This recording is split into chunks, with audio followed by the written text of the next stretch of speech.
Valmistaudutaan kuvaamaan. Kuvaus hiljaisuus. Ääni. Ääni käy. Kuva. Kuva käy. 237. Ensimmäinen. Ja, olkaa hyvä.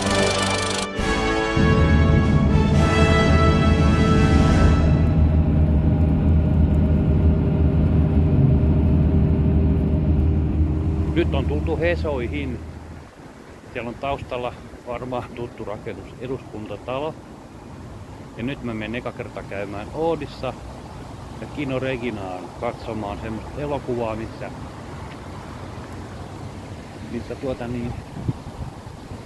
Åke Lindman oli ihan ekan kerran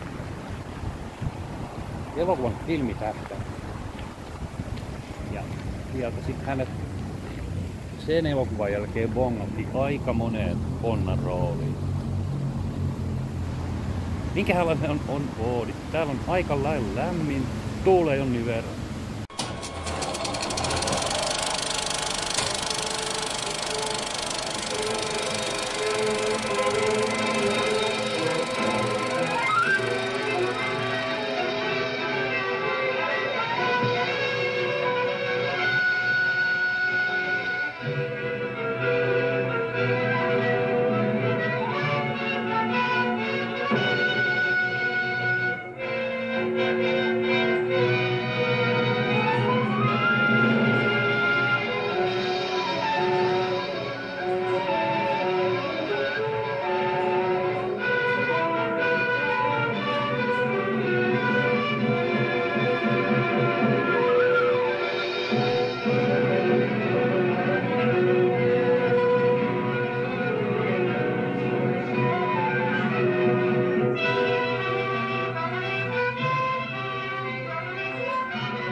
Kävin katsomassa elokuvan Hornankoski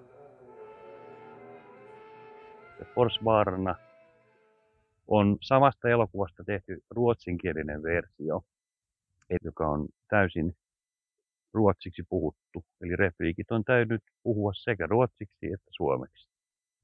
Eli kyseessä ei ole mikään niin sanottu dupattu ruotsinkielinen versio. Ja suomenkielisestä versiosta on leikattu noin 2 metriä pois kohtauksesta, jossa ollaan heinäkasassa hempeilemässä. Mutta suomenkielinen versio on kuitenkin hieman pidempi, noin 10 minuuttia pidempi kuin tämä ruotsinkielinen versio. Ja siinä ruotsinkielisessä versiossa tämä heinäkasa-kohtaus on kokonaisuudessaan. Sitä ei tarkastanut sitä ruotsinkielistä versiota, mutta suomenkielistä versiosta tämä heinäkasa-kohtaus on lyhyt.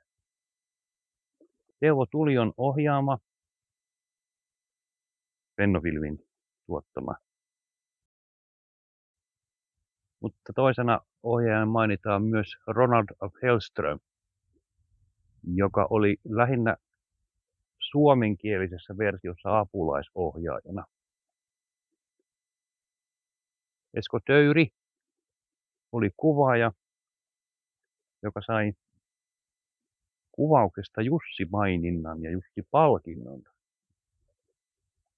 Sillä en lähde puimaan ja arvioimaan itse elokuvan juonta, joka oli ihan okei, mutta muutama huomio kiinnittyi semmoiseen tekniseen hommaan sen elokuvan kuvauksissa, joka on tietysti sen ajan mittapuolelle aika haastava homma, kaikki ne riippusiltakohtaukset ja muut.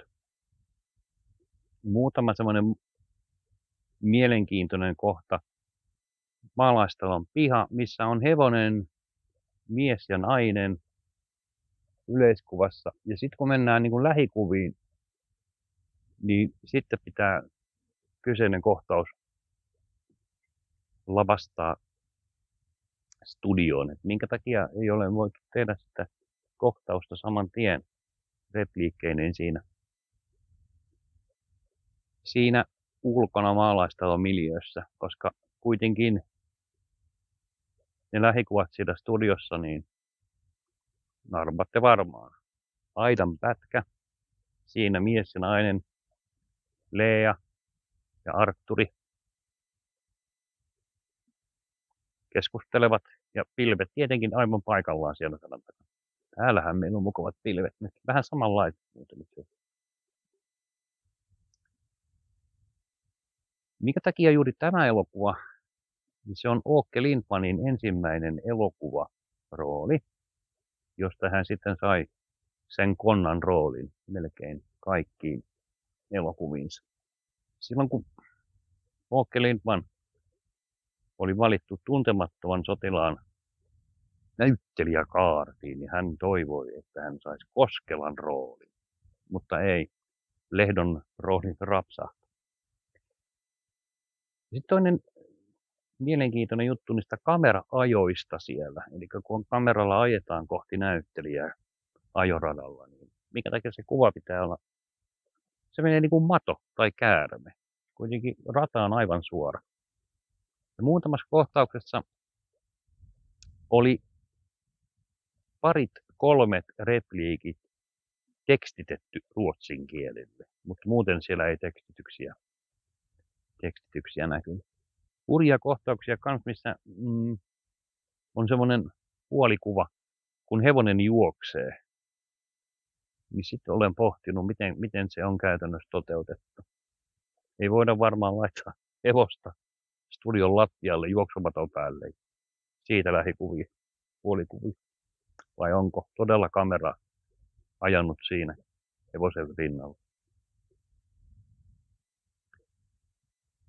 No kuvaukset pikkasen häiritsi sellainen, kun talon emäntä katsoo sieltä tuvan ikkunasta maatalon pihapiiriin, niin sitä oli aika paljon. Eli tavallaan se oli ikkuna, se oli niin kuin vartiotornin ikkuna, mistä vanha vuori katselee, mitä pihalla tapahtuu, mitä veljekset touhuilee. Åke Lindmanhan sanoi mulle 90-luvun puolella, että Petteri, et perkelee hyvä dokkari. Siihen sitten palataan myöhemmin tähän, mitä se sitten toi tullessaan. Mutta Forsvararna elokuva ruotsin kielellä. Googletin vielä, minkälaisen käännöksen antaa Google Forsvararna. Kai sillä nyt tarkoitetaan, että Kosken vaarat tai näin. Mutta suora ruotsin kielestä suomennettu oli kattotuoli. Näin. Oodi kirjaston sisällä on tämä elokuvateatteri Kino Regina, mikä on saanut Regina Linnanheimosta nimensä, joka näytteli Leaa tässä elokuvassa, talon piikaa, ja Åke Lindman vastaavasti Ylikoskelan Artturia.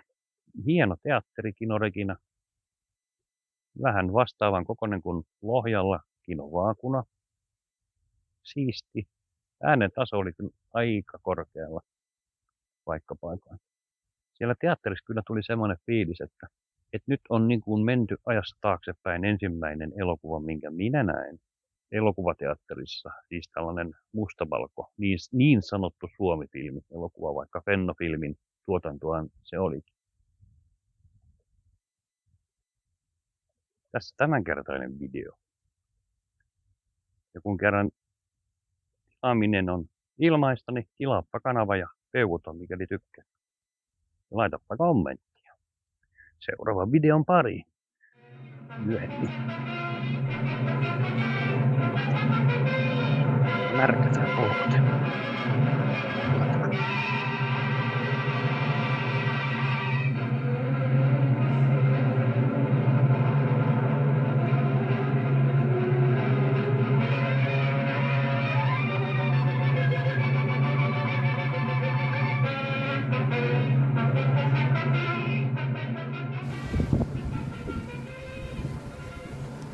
Katso, että käykö meillä kamera. Käydään meillä kamera.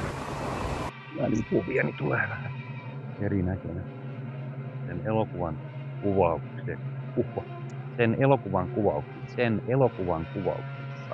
Kino Regina, mikä on saanut Regina mikä on Rinnan, mikä on saanut Regina Linnanheimosta nimensä, joka näytteli Leaa tässä elokuvassa. No hirveä editointi tuolta välistämänsä Krasinan koko. Kummin päin siinä oli.